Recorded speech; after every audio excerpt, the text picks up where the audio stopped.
भगवान श्री राम दिवाली के दिन 14 वर्ष का वनवास काट कर घर वापस आए थे। क्या ये वास्तविकता है या सही है या गलत है, आइए जानते हैं आज के वीडियो में। नमस्कार दोस्तों, मेरा नाम दीपक है और आप देख रहे हैं आपका अपना YouTube चैनल दीपी जय हिंद। अगर अभी तक आपने चैनल को सब्सक्राइब नहीं किया है तो चैनल को सब्सक्राइब कर लें और बेल आइकन को भी ऑन कर लें।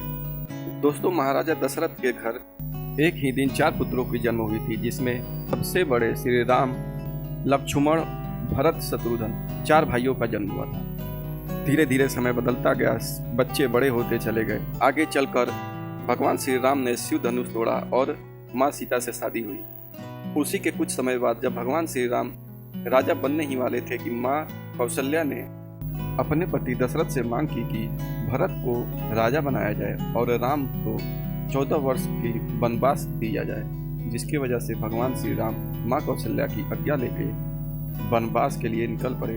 उनके साथ में छोटे भाई भरत और माँ सीता भी थी। कहानी में जब भगवान श्री राम कुछ दूर आगे चलते हैं तो भरत अपनी सेना के साथ भगवान श्री राम के पीछे चल पड़ते हैं और भरत को आता देख लक्ष्मण जी को लगता है कि वो हमसे युद्ध करने आ रहे हैं और वो श्री राम से कहते हैं कि देखिए, भरत हम लोगों से युद्ध करने के लिए आ रहा है। लेकिन भगवान श्री राम भरत के पास आने का इंतजार करते हैं और देखते हैं कि भरत भी उनके साथ चलने के लिए जिद करते हैं और कहते हैं कि मैं वनवास करूंगा और आप जाइए राजपाट करिए। लेकिन भगवान श्री राम कहते हैं कि ये हमारी माँ की आज्ञा है, जिसे मैं ही पूरा करूंगा, और भरत को समझाते हैं। लेकिन भरत अपना राज्यपाट संभालने के लिए नहीं मानते हैं। वो कहते हैं कि हम आपके पैरों के खड़ाऊं से राजगद्दी पर रख कर राजपाट करेंगे, लेकिन हम कभी भी राज सिंहासन पे नहीं बैठेंगे। वो केवल आपका हक है और वो हम कभी नहीं ले सकते हैं। ये कहकर भरत दुखी मन से अपने घर वापस निकल पड़ते हैं। इधर दशरथ की तबीयत इतनी खराब हो जाती है कि वो उनकी मृत्यु हो जाती है। आगे चलकर भगवान श्री राम को नाव से नदी पार कराता है और फिर आगे चलकर कहानी में एक नया ट्विस्ट आता है। जब भगवान श्री राम जंगल पहुंच जाते हैं और वहां अपनी कुटिया में रहते हैं तो कुटिया के कुछ दूर पर स्थित रावण की बहन सुपनखा भगवान श्री राम और लक्ष्मण को देखकर मोहित हो जाती है और शादी के लिए फोर्स करने लगती है। लेकिन भगवान श्री राम बोलते हैं कि मेरी शादी हो चुकी है, तो वो लक्ष्मण के पास जिद करने लगती है कि आप मुझसे शादी करिए। लक्ष्मण के बार बार मना करने के बावजूद भी वो नहीं मानती है। गुस्से में आकर लक्ष्मण जी ने सुपनखा की नाक ही काट डाली, जिससे वह गुस्सा कर अपने भाई रावण के पास जाती है और बताती है कि मेरे साथ ऐसा ऐसा हुआ है। रावण गुस्से में आता है और छल से माँ सीता को चुरा के लेके चला जाता है। फिर भगवान श्री राम अपने छोटे भाई लक्ष्मण के साथ सीता जी को ढूंढने के लिए निकल पड़ते हैं। रास्ते में बहुत सर्च करने के बाद उन्हें मालूम चलता है कि रावण माता सीता को चुरा कर लेके गया है। उसी जंगल में भगवान श्री राम की मुलाकात श्री हनुमान जी से होती है, जो अपने राजा सुग्रीव से मिलाते हैं। सुग्रीव भी जंगल में ही रहते थे छुपकर, क्योंकि उनके बड़े भाई बाली ने उन्हें अपने राजपाट से बेदखल कर दिया था।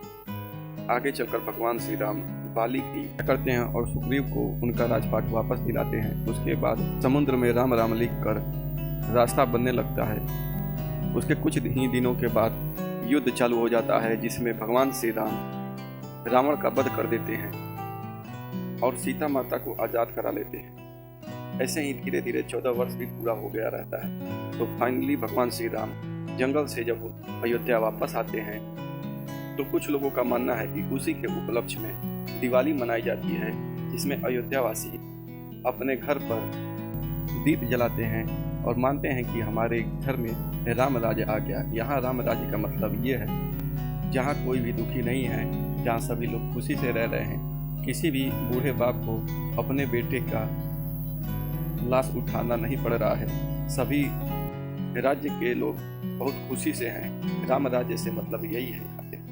लेकिन यहाँ एक क्वेश्चन उठता है कि अगर भगवान श्री राम अयोध्या वापस आए थे, अगर उस खुशी में दिवाली मनाई जाती है तो भगवान श्री राम की पूजा क्यों नहीं होती है? लक्ष्मी जी और गणेश जी की पूजा क्यों होती है?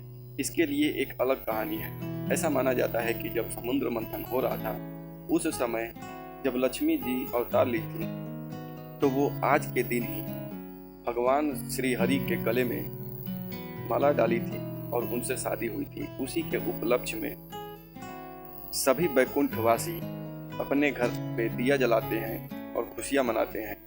दोस्तों, इन सब में से आपको कौन सा कहानी अच्छा लगा हमें कमेंट बॉक्स में ज़रूर बताएं। अगर अभी तक चैनल को सब्सक्राइब नहीं किया है तो सब्सक्राइब करें। धन्यवाद।